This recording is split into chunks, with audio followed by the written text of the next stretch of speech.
तो दोस्तों स्वागत है आपका थिंक वाइज अकेडमी में। ये हमारा अमालगमेशन का थर्ड लेक्चर है और इससे पहले के दो लेक्चर अभी तक आपने नहीं देखे हैं तो दोनों वीडियोस की लिंक आपको यहाँ पर आई बटन में मिल जाएगी। आप इस प्लेलिस्ट को सेव करके रखना, यहीं पर सारे लेक्चर्स अपडेट होने वाले हैं। तो देखो, हमने फर्स्ट लेक्चर में बेसिक कॉन्सेप्ट देखा, सेकेंड लेक्चर में जर्नल एंट्रीज देखे और थर्ड लेक्चर से प्रैक्टिकल सम स्टार्ट करने वाले हैं। तो ये हमारा फर्स्ट एग्जाम्पल है अमालगमेशन का। यहाँ पर सत्यम लिमिटेड और शिवम लिमिटेड का अमालगमेशन होता है, उसके बाद वो एक न्यू कंपनी सुंदरम लिमिटेड बन जाते हैं। तो यहाँ पर तीन नाम आ गए, तो ये अमालगमेशन का सम है। अगर किसी सम में आपको सिर्फ दो ही नाम दिखे तो समझ जाना कि वो एब्जॉर्प्शन का सम है। तो चलो अभी हम इसे स्टार्ट करते हैं। Satyam Limited and Shivam Limited were amalgamated on 1st April 2018. A new company, Sundaram Limited, was formed to take over the business of both of the companies. The balance sheet of Satyam Limited and Shivam Limited as on 31st March 2018 are given as under. तो यहाँ पर क्या कहा गया कि ये दोनों company का अमालगमेशन होता है 1 अप्रैल 2018 को और न्यू कंपनी सुंदरम लिमिटेड को बनाया गया है ताकि वो इन दोनों कंपनी को टेक ओवर कर सके। यानी कि बात तो वही हो गया ना, ये दोनों कंपनी मर्ज होकर न्यू कंपनी बनते हैं या फिर न्यू कंपनी को इसलिए बनाया गया है कि ताकि वो दोनों कंपनी को टेक ओवर कर ले। तो बात तो एक ही हो गया। तो ये अमालगमेशन होगा कि दो ओल्ड कंपनी मिलकर न्यू कंपनी बन जाते हैं। और उसके बाद यहाँ पर सत्यम लिमिटेड और शिवम लिमिटेड का बैलेंस शीट दिया गया है जहाँ पर ये सारे इक्विटी एंड लायबिलिटीज़ हैं। उसके बाद यहाँ पर सारे असेट्स दिए गए हैं। उसके बाद यहाँ पर है अदर इन्फॉर्मेशन। तो हमें क्या करना है कि इन सभी अदर इन्फॉर्मेशन को फॉलो करते हुए हमें अमालगमेशन का सम कैलकुलेट करना है।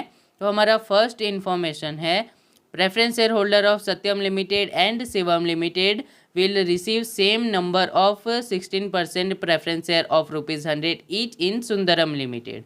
यानी कि ये जो हमारे ओल्ड कंपनी के प्रेफरेंस शेयर होल्डर्स हैं उन्हें न्यू कंपनी यानी कि सुंदरम लिमिटेड में same number of preference share मिलते हैं ₹100 के, और यहाँ पर है कि 16% के प्रेफरेंस शेयर मिलते हैं। तो यहाँ पर देखो बैलेंस शीट में क्या है कि 16% नहीं है, 15% है, लेकिन न्यू कंपनी में 15 के जगह 16% दिए गए हैं। तो बस हमें इतना ही चेंज करना है। और यहाँ पर ये कहा गया कि same number of preference share उन्हें मिलते हैं, तो क्या हो जाएगा, यही अमाउंट आएगा। और 100 ईच भी कहा गया है, यहाँ पर भी 100 है, तो सेम यही अमाउंट आएगा न्यू बैलेंस शीट में भी।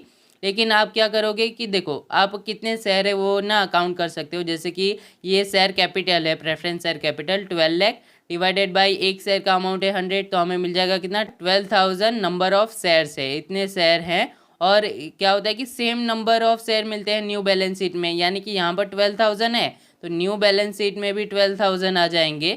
तो क्या हो जाएगा कि सेम नंबर हो जाएगा। और एक इक्विटी शेयर का प्राइस है 100, तो आप 100 से मल्टीप्लिकेशन करोगे 12 लाख, तो वही अमाउंट आ जाएगा जो कि यहाँ पर दिया गया है। तो यहाँ पर 12 लाख आ जाएगा, यहाँ पर 9 लाख, तो सेम ही आ जाएगा। उसके बाद आगे देखते हैं, सेकंड है 12% debenture of Satyam limited and Shivam limited will be discharge by the new company by issuing adequate number of 18% debenture of ₹100 each so as to maintain the same amount of interest. तो यहाँ पर ये कहा गया है कि 12% के जो डिबेंचर है ओल्ड कंपनीज के, सत्यम लिमिटेड और शिवम लिमिटेड के, उनके बदले में सफिशिएंट, ये देखो इसका मतलब क्या होता है कि सफिशिएंट पर्याप्त डिबेंचर दिए जाते हैं 18% के, वो भी 100 ईच के। और यहाँ पर बताया गया कि to maintain the same amount of interest, यानी कि इसका अमाउंट ऑफ इंटरेस्ट सेम आना चाहिए। तो बैलेंस शीट में देखो, यहाँ पर बैलेंस शीट में 12% के डिबेंचर है, इतना सत्यम लिमिटेड का है, इतना शिवम लिमिटेड का है। यहाँ पर क्या है कि हमें 12% डिबेंचर की जगह न्यू कंपनी में लेना है 18% के डिबेंचर, और वो जो डिबेंचर का अमाउंट इतना आना चाहिए कि हम उसे न्यू डिबेंचर के अमाउंट को मल्टीप्लाई बाय न्यू परसेंटेज करें ना, तो इंटरेस्ट का अमाउंट सेम आना चाहिए। जैसे कि यहाँ पर देखो, यहाँ पर है कितना डिबेंचर, 2,88,000 और 12% है, तो इसका इंटरेस्ट अमाउंट कितना होगा। हम क्या करेंगे कि 2,88,000 मल्टीप्लाई बाय 12% करेंगे तो इतना इंटरेस्ट अमाउंट आ रहा है। तो हमें न्यू अमाउंट ऐसे फाइंड करना है कि वो डिबेंचर का अमाउंट हम न्यू परसेंटेज के साथ मल्टीप्लाई करेंगे, यानी कि 18% से, तो हमारा अमाउंट सेम आना चाहिए। तो उसके लिए मैं एक फार्मूला आपको बताऊंगा, वो फार्मूला डालोगे तो डायरेक्ट आपको न्यू डिबेंचर मिल जाएंगे, वो हम आगे देखेंगे। उसके बाद थर्ड पॉइंट है, देखो, the new company has issued 3 equity share of ₹100 each for each 2 equity share of Satyam limited. यानी कि 2 इक्विटी शेयर के बदले में न्यू कंपनी 3 इक्विटी शेयर दे रहे हैं, ₹10 के एक शेयर के साथ ऐसे 3 इक्विटी शेयर दे रहे हैं 2 इक्विटी शेयर के बदले में सत्यम लिमिटेड को। यानी कि 2 इक्विटी शेयर होगा तो उसके बदले में 3 इक्विटी शेयर मिलेंगे न्यू कंपनी में सत्यम लिमिटेड को। और यहाँ पर हमें फाइंड करना है कि कितने इक्विटी शेयर है टोटल सत्यम लिमिटेड के, उसको हम क्या करेंगे 3 से मल्टीप्लाई करेंगे, 2 से डिवाइड कर देंगे तो न्यू अमाउंट मिल जाएगा, न्यू शेयर्स मिल जाएंगे। यहाँ पर देखो जैसे कि इतने शेयर कैपिटल हैं, इक्विटी शेयर कैपिटल, और एक शेयर का अमाउंट है ₹10, तो हम क्या करेंगे 30 लाख डिवाइडेड बाई 10 तो हमें मिल जाएगा 3 लाख। तो 3 लाख इक्विटी शेयर है सत्यम लिमिटेड के, तो हमें 2 के बदले में 3 मिलता है, तो 3 लाख के बदले में कितना मिलेगा वो फाइंड करेंगे और उसे मल्टीप्लाई बाय 10 कर देंगे तो हमें न्यू इक्विटी शेयर मिल जाएगा। वैसा ही हमें आगे करना है कि शिवम लिमिटेड में देखो 1 equity share for 1 equity share of Shivam, तो यहाँ पर क्या हो जाएगा कि शिवम लिमिटेड को 1 इक्विटी शेयर के बदले में 1 इक्विटी शेयर मिलता है, यानी कि सेम ही अमाउंट आ जाएगा, यही अमाउंट आएगा 24 लाख।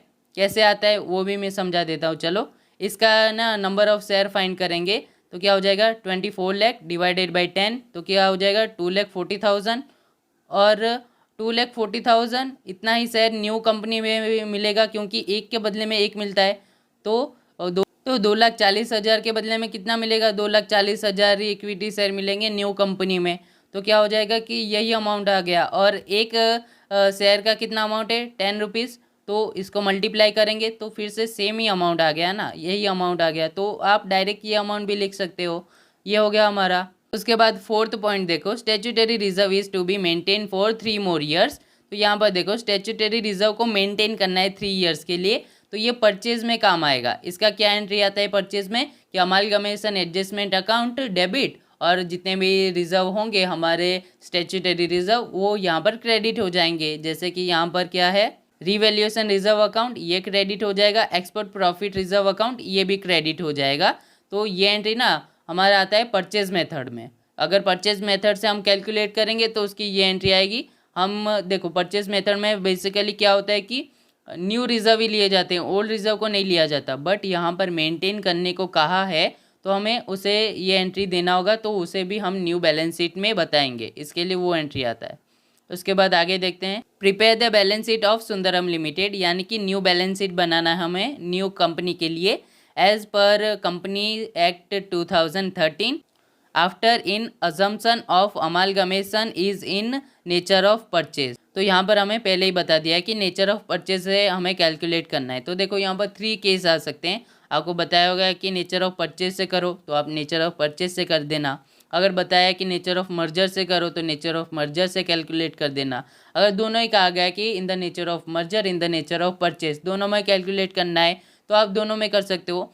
अगर आपको कुछ भी नहीं कहा है इन तीनों में से तो आपको क्या करना है कि सीधा आप परचेज मेथड से कर दो, ये आपको इजी रहता है। तो आपको परचेज मेथड से ही करना है अगर कोई इन्फॉर्मेशन नहीं दिया गया है तो, लेकिन यहाँ पर तो बता दिया परचेज मेथड तो हम इससे ही करेंगे।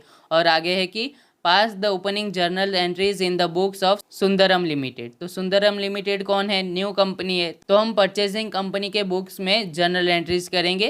तो चलो अभी हम स्टार्ट करते हैं सॉल्यूशन। तो यहाँ पर हमें ना in the nature of purchase में कैलकुलेट करना है, और मैंने ना फर्स्ट लेक्चर में डिस्कस कर दिया है कि कौन से स्टेप्स आते हैं परचेज में और कौन से स्टेप्स आते हैं मर्जर में।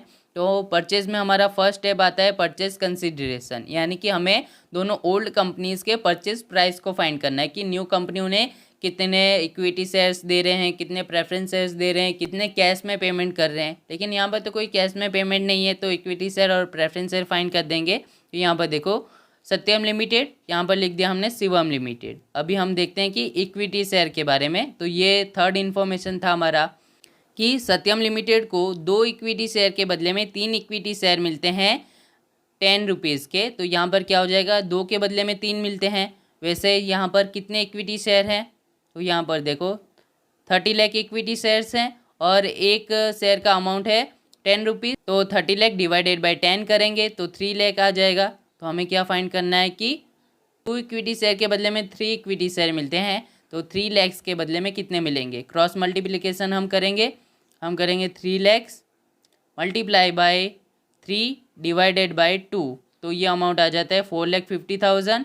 और एक शेयर का अमाउंट कितना है 10 रुपीज़, तो 10 से मल्टीप्लाई कर देंगे। तो यहाँ पर देखो सत्यम लिमिटेड में हमने लिख दिया है 2 इक्विटी शेयर के 3 मिलते हैं, तो 3 लाख के हो जाएंगे 4,50,000। Equity shares 4,50,000 multiply by 10 rupees, क्योंकि एक शेयर का अमाउंट है इतना, तो टोटल इक्विटी शेयर कैपिटल हो जाएगा हमारा 45 लैक्स। इसी तरीके से हमें शिवम लिमिटेड के लिए फाइंड करना है। तो यहाँ पर देखो शिवम लिमिटेड को क्या है कि एक इक्विटी शेयर के बदले में एक ही इक्विटी शेयर मिलता है, तो यहाँ पर सिंपल हो जाएगा कि यही अमाउंट आने वाला है, जो कि मैंने आपको पहले भी बता दिया है। तो हम क्या करेंगे, इसे ही लिख देते हैं डायरेक्ट वहाँ पर। यहाँ पर देखो इक्विटी शेयर करके हमने लिख दिया 24 लाख। और कैसे आया था मैंने तब भी आपको समझाया था कि एक शेयर के बदले में एक शेयर मिलते हैं, यानी कि ये टोटल शेयर कैपिटल था, डिवाइडेड बाय हम 10 करेंगे तो 2,40,000 हो जाएगा। इतने शेयर्स हैं और एक शेयर का अमाउंट 10 है, तो ये अमाउंट आ जाएगा। उसके बाद हम देखते हैं प्रेफरेंस शेयर कितने दिए जाते हैं। यहाँ पर फर्स्ट एंट्री में बताया गया है हमें कि प्रेफरेंस शेयर होल्डर्स जो है ना ओल्ड कंपनीज़ के, उन्हें सेम नंबर ऑफ प्रेफरेंस से दिए जाते हैं 16% के 100 ईच सुंदरम लिमिटेड में। यानी कि सिर्फ खाली ना हमारा ये 15 के जगह हमें 16 लिखना है और अमाउंट तो सेम ही आएगा, क्योंकि देखो यहाँ पर भी 100 ईच है और ये यहाँ पर भी 100 ईच दिया गया है, साथ ही साथ same number of preference share है, तो अमाउंट सेम ही आएगा। यहाँ पर सिर्फ हमें 15 की जगह 16 कर देना है। 16% प्रेफरेंस शेयर हम लिख देंगे 12 लैक्स, 16% प्रेफरेंस शेयर हम लिख देंगे 9 लाख, जो कि बैलेंस शीट में दिया गया है। तो ये हो जाएगा। और मैंने आपको पहले भी समझाया था कि अगर आप ये बताना चाहो तो बता सकते हो कि 12,000 शेयर्स हैं और एक शेयर का अमाउंट है 100 रुपीज़, तो उसका टोटल आ जाता है हमारा प्रेफरेंस शेयर कैपिटल कितना हो जाता है 12 लाख। और यहाँ पर ऐसे ही हो जाता है 9,000 मल्टीप्लाई बाई 100, 9 लाख। पहले ही मैंने समझा दिया है, तो अभी थोड़ा स्पीड में कर रहा हूँ। उसके बाद हम क्या करेंगे, इन दोनों का टोटल कर देंगे तो आ जाएगा हमारा कितना 57 लाख, और इन दोनों का टोटल कर देंगे तो आ जाएगा हमारा 33 लाख। इतना हो गया हमारा परचेज प्राइस। अभी क्या फाइंड करेंगे, सेकेंड स्टेप आता है हमारा नेट असेट। हमें फाइंड करना है नेट असेट। तो यहाँ पर फिर से लिख दिया सत्यम लिमिटेड और साइड में लिख दिया शिवम लिमिटेड। यहाँ पर क्या करेंगे, सारे असेट लिख देंगे, टोटल सारे असेट लिख देंगे दोनों साइड में, और सारे लायबिलिटीज़ को यहाँ पर माइनस कर देंगे, तो हमें मिल जाएगा नेट असेट दोनों साइड में। तो चलो यही करते हैं। यहाँ पर बैलेंस शीट में देखो, यहाँ पर सत्यम लिमिटेड के फिक्स असेट है 36 लाख, करेंट असेट है 26,40,000, टोटल ये अमाउंट है 62,40,000। और शिवम लिमिटेड के फिक्स असेट हैं 33 लाख, करेंट असेट है 16,95,000, टोटल ये अमाउंट है 46,95,000, जो कि हमने यहाँ पर बता दिया है असेट्स में। तो ये दोनों असेट लिख दी, ये उसका टोटल है। यहाँ पर शिवम लिमिटेड में ये 2 असेट हैं, ये उसका टोटल है। अभी सारे लायबिलिटीज़ को हम माइनस करेंगे, तो यहाँ पर देखो लायबिलिटीज़ क्या क्या है। यहाँ पर है 12% के डिबेंचर, ये 2 लायबिलिटी है। करेंट लायबिलिटीज़ ये 2 लायबिलिटी है। लेकिन अभी हम क्या करेंगे, ये 2 अमाउंट नहीं लिखेंगे, क्योंकि ना 12% के बदले में ना 18% के डिबेंचर देते हैं न्यू कंपनी, तो वो हमें फाइंड करना है कि न्यू कितने डिबेंचर है, जो कि मैं एक फॉर्मूला दूंगा, आप इजीली फाइंड कर सकते हो। तो चलो वो करेंगे। और ये अमाउंट तो हम लिख देंगे, चलो 6,12,000 और 2,55,000 हमने यहाँ पर लायबिलिटी में लिख दिया है। करेंट लायबिलिटी में हमने ये अमाउंट लिख दिया दोनों साइड में। और यहाँ पर अभी हमने नहीं लिखा है, ये अभी खाली है, अभी हम लिखेंगे, इसे कैलकुलेट करेंगे। तो चलो उसके लिए क्या करना है कि हम क्या करेंगे, इसका फॉर्मूला है न्यू डिबेंचर्स फाइंड करना है। तो new debentures equal to old debentures multiply by old percentage divided by new percentage. तो हमें क्या करना है कि सत्यम लिमिटेड के ओल्ड डिबेंचर कितने हैं 2,88,000 और ओल्ड परसेंटेज है 12, डिवाइडेड बाय हम करेंगे 18% जो कि न्यू है, तो हमें क्या अमाउंट मिल जाएगा 1,92,000। ये हम चेक भी कर लेते हैं। चलो अभी हम 2,88,000 मल्टीप्लाई बाई 12 डिवाइडेड बाई 18, तो ये अमाउंट मिल जाता है हमें 1,92,000। ऐसा ही हमें क्या करना है शिवम लिमिटेड के लिए, यहाँ पर करते हैं 2,70,000 मल्टीप्लाई बाई 12 डिवाइडेड बाई 18, तो ये हमारा आंसर आ गया 1,80,000, यहाँ पर हमने लिख दिया है। लेकिन हमें क्या कहा गया है कि सेम इंटरेस्ट ऑफ अमाउंट होना चाहिए, तो वो हम कैसे चेक करेंगे कि ये हमारा राइट है कि नहीं, इंटरेस्ट अमाउंट सेम आ रहा है कि नहीं। तो हमें क्या करना है, 2,88,000 हम मल्टीप्लाई बाय 12% करेंगे तो हमें इंटरेस्ट कितना होता है वो अमाउंट मिल जाएगा।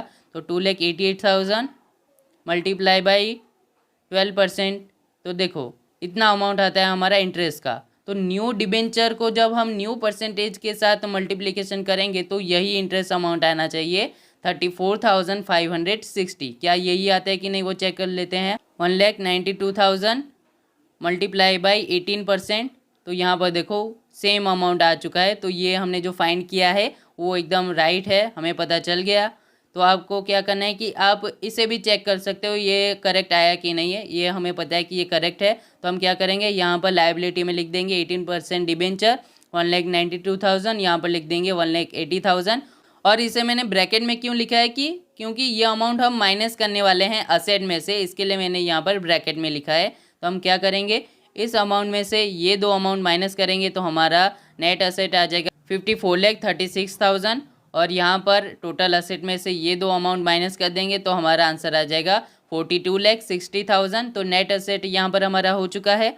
उसके बाद हमें क्या करना है, थर्ड स्टेप आता है हमारा कैपिटल रिजर्व या फिर गुडविल।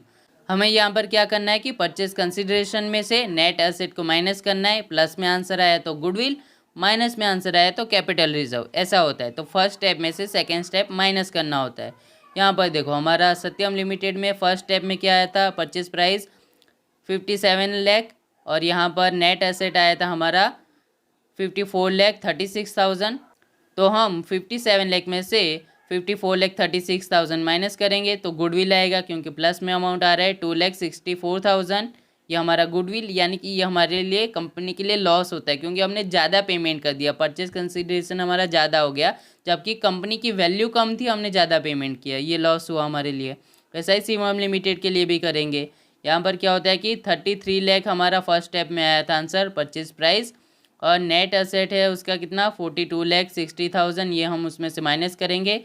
तो परचेज कंसिडरेशन 33 लाख माइनस करेंगे 42,60,000, तो माइनस में आंसर आएगा हमारा 9,60,000। वो कैपिटल रिजर्व हो जाएगा क्योंकि वैल्यू थी कंपनी की इतनी, लेकिन हमने पेमेंट कम किया तो ये हमें प्रॉफिट हुआ, तो उतना अमाउंट हमारा प्रॉफिट हो जाएगा, वो कैपिटल रिजर्व में हम लिखेंगे। तो यहाँ पर क्या होता है कि टोटल कितना हमें प्रॉफिट हुआ वो अभी देखना होगा ना। यहाँ पर देखो 9,60,000 प्रॉफिट हुआ और ये लॉस है 2,64,000, तो टोटल कितना प्रॉफिट हुआ, हम क्या करेंगे कि कैपिटल रिजर्व 9,60,000 में से माइनस कर देंगे गुडविल 2,64,000, तो ये हमारा अमाउंट आता है 6,96,000, यानी कि कैपिटल रिजर्व हमारा ज़्यादा है, तो ये हमारा कैपिटल रिजर्व हो जाएगा। तो ये कैपिटल रिजर्व का अमाउंट ज़्यादा था, तो ये अमाउंट हमारा कैपिटल रिजर्व है। हम क्या करेंगे, इतना टोटल प्रॉफिट हुआ, हमें इतना प्रॉफिट हुआ था, इतना लॉस हमने उसमें से निकाल दिया, तो इतना टोटल प्रॉफिट हो रहा है, ये हम रिजर्व एंड सरप्लस में ऐड कर देंगे। उसके बाद फोर्थ स्टेप है देखो स्टैट्यूटरी रिजर्व एंट्री, यानी कि ये फोर्थ एंट्री ना परचेज के लिए काम आते हैं, और हम परचेज मेथड से कर रहे हैं, इसके लिए ये एंट्री आएगा amalgamation adjustment account debit to revaluation reserve account to export profit account. और यहाँ पर अमाउंट क्या आएगा, दोनों बैलेंस शीट के अमाउंट को हम प्लस करके लिख देंगे, यानी कि रिवैल्यूएशन रिजर्व में ये दो अमाउंट प्लस करके लिखेंगे, एक्सपोर्ट प्रॉफिट रिजर्व में ये दो अमाउंट प्लस करके लिखेंगे। तो यहाँ पर देखो टू रिवैल्यूएशन रिजर्व अकाउंट में ये दो अमाउंट हमने लिख दिया, टोटल आता है हमारा क्या 3,75,000, और ऐसा ही to export profit reserve account में भी ये दो अमाउंट लिख दिया, उसका टोटल कितना आता है 1,65,000, और दोनों का टोटल करेंगे तो डेबिट साइड में हमारा आता है 5,40,000 जो कि अमालगमेशन एडजस्टमेंट अकाउंट है। तो अभी इसे क्या करना है कि ये जो डेबिट है ना, हम इतना अमाउंट लिखेंगे असेट साइड में सबसे लास्ट में, और ये जितना क्रेडिट है ना वो हम क्या करेंगे रिजर्व एंड सरप्लस में प्लस कर देंगे। तो फिफ्थ स्टेप आता है हमारा बैलेंस शीट। तो बैलेंस शीट बनाएंगे हम, यहाँ पर देखो balance sheet of Sundaram limited after amalgamation in the nature of purchase, particular लिख दिया, नोट नंबर आ जाएगा, उसके बाद अमाउंट।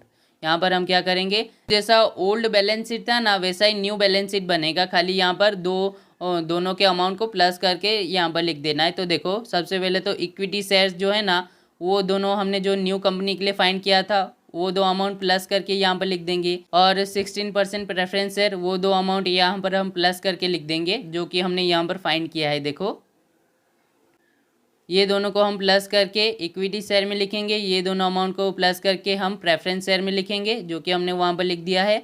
उसके बाद क्या करना है कि कैपिटल रिजर्व ये हमने फाइंड किया था 6,96,000, ये रिजर्व में आ जाएगा, रिजर्व एंड सरप्लस में। और हमारा जो स्टैट्यूटरी रिजर्व था अमालगमेशन एडजस्टमेंट अकाउंट डेबिट और स्टैट्यूटरी रिजर्व जो हमने क्रेडिट किए थे वो दो अमाउंट यहाँ पर आ जाएंगे। देखो यहाँ पर 4th स्टेप में ही है, ये हमें रिजर्व एंड सरप्लस में लिख देना है। उसके बाद है लायबिलिटीज़ आता है हमारा 18% के डिबेंचर, तो डिबेंचर का अमाउंट जो हमने फाइंड किया था वो दोनों लिख के प्लस करके यहाँ पर टोटल कर देंगे। करेंट लायबिलिटी दोनों के अमाउंट को प्लस करके यहाँ पर लिख देंगे। वैसे ही हमें असेट को भी ऐसे ही करना है, फिक्स असेट के दोनों अमाउंट को हम प्लस करके यहाँ पर लिख देंगे और करेंट एसेट के दोनों अमाउंट को प्लस करके यहाँ पर लिख देंगे, यानी कि दोनों बैलेंस शीट में जो अमाउंट थे उन्हें हमने यहाँ पर प्लस करके लिख दिया। और 4th जो हमारा स्टेप है उसका यहाँ पर जो डेबिट आया है अमालगमेशन एडजस्टमेंट अकाउंट, इसे हम क्या करेंगे असेट साइड में सबसे लास्ट में लिखेंगे अमालगमेशन एडजस्टमेंट अकाउंट 5,40,000। उसके बाद हमें क्या करना है कि बैलेंस शीट को टैली करना है, तो आप कैलकुलेट करोगे तो दोनों साइड में यही अमाउंट आएगा 1,14,75,000। तो यहाँ पर हमारा बैलेंस शीट मैच हो चुका है, यानी कि हमने करेक्ट सम कैलकुलेट किया है। उसके बाद हमें क्या करना है कि जर्नल एंट्री भी बनाना है परचेजिंग कंपनी के अकाउंट में, हमें कहा गया है, तो हम वो कर लेते हैं। तो यहाँ पर देखो journal entries in the books of purchasing company, तो परचेजिंग कंपनी यानी कि न्यू कंपनी के हिसाब से हमें लिखना है। तो न्यू कंपनी क्या करती है, बिजनेस परचेज करती है दोनों ओल्ड कंपनी का, तो क्या हो जाएगा कि business purchase account debit to liquidator of, उसके बाद दोनों ओल्ड कंपनी के नाम आ जाएंगे। तो आप क्या करोगे कि ऐसा लिखोगे to liquidator of Satyam limited, to liquidator of Shivam limited. तो अमाउंट कौन सी लिखनी है, जितना कि हमने ना परचेज प्राइस फाइंड किया वो अमाउंट यहाँ पर आ जाएगा, यानी कि फर्स्ट स्टेप में जो फाइंड किया वो अमाउंट आ जाएगा 57 लाख और 33 लाख। और उसके बाद इन दोनों का टोटल करके डेबिट में भी वो अमाउंट लिख देंगे 90 लाख। तो अभी हमें सेकेंड और थर्ड एंट्री क्या आएगी, अब बोलो। तो मैंने आपको बताया था कि इसे ही हमें क्लोज कर देना है, तो हमारा सेकेंड एंड थर्ड एंट्री हो जाएगा। तो हम क्या करेंगे कि यहाँ पर जो हमने डेबिट किया है उसे क्रेडिट कर देंगे, to business purchase account credit हो जाएगा 90 लाख।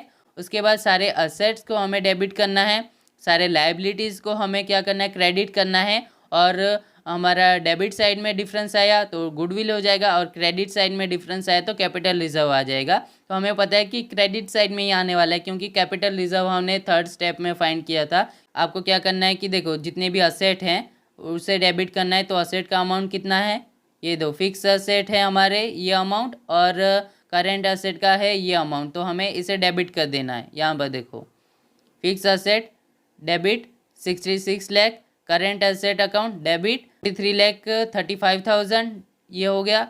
उसके बाद सारे लायबिलिटीज़ को क्रेडिट करना है, टू 18% डिबेंचर अकाउंट क्रेडिट हो जाएगा हमारा 3,72,000, टू करेंट लायबिलिटीज़ अकाउंट ये क्रेडिट हो जाएगा 8,67,000, जो कि हमने यहाँ पर देखो बैलेंस शीट में भी ये अमाउंट लिखा है, तो वही सेम अमाउंट आ जाएगा। और जैसे कि आपने ना यहाँ पर देखो दोनों अमाउंट लिखा है, उसके बाद प्लस करके यहाँ पर लिखा है ना, वही आप यहाँ पर भी बता सकते हो कि किस दोनों अमाउंट को प्लस करने के बाद आपका ये अमाउंट आया है। ऐसा आप बता सकते हो कि दो अमाउंट को प्लस करने के बाद ये अमाउंट आया है। उसके बाद आपको पता है कि क्रेडिट डिफरेंस आता है हमारा, यहाँ पर क्रेडिट में डिफरेंस आएगा, तो ये हो जाएगा capital reserve, to capital reserve 6,96,000, जो कि हमने थर्ड स्टेप में फाइंड किया था गुडविल या फिर कैपिटल रिजर्व में। उसके बाद थर्ड एंट्री क्या आएगी, जो हमने यहाँ पर क्रेडिट किया है उसे अब डेबिट कर देंगे। तो यहाँ पर क्या हो जाएगा कि liquidator of Satyam limited debit 57 lakh, liquidator of Shivam limited debit 33 lakh.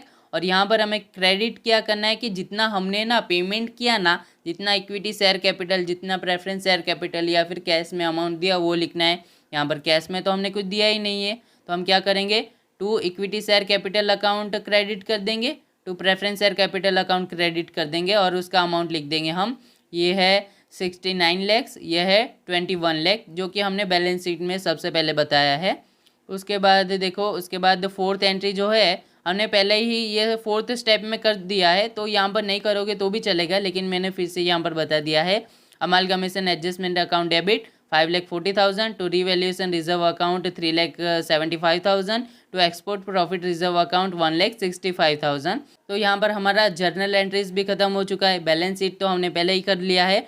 तो आई होप कि ये सम भी आपको समझ में आया होगा। तो समझ में आया हो तो वीडियो को लाइक करो, चैनल को सब्सक्राइब करो।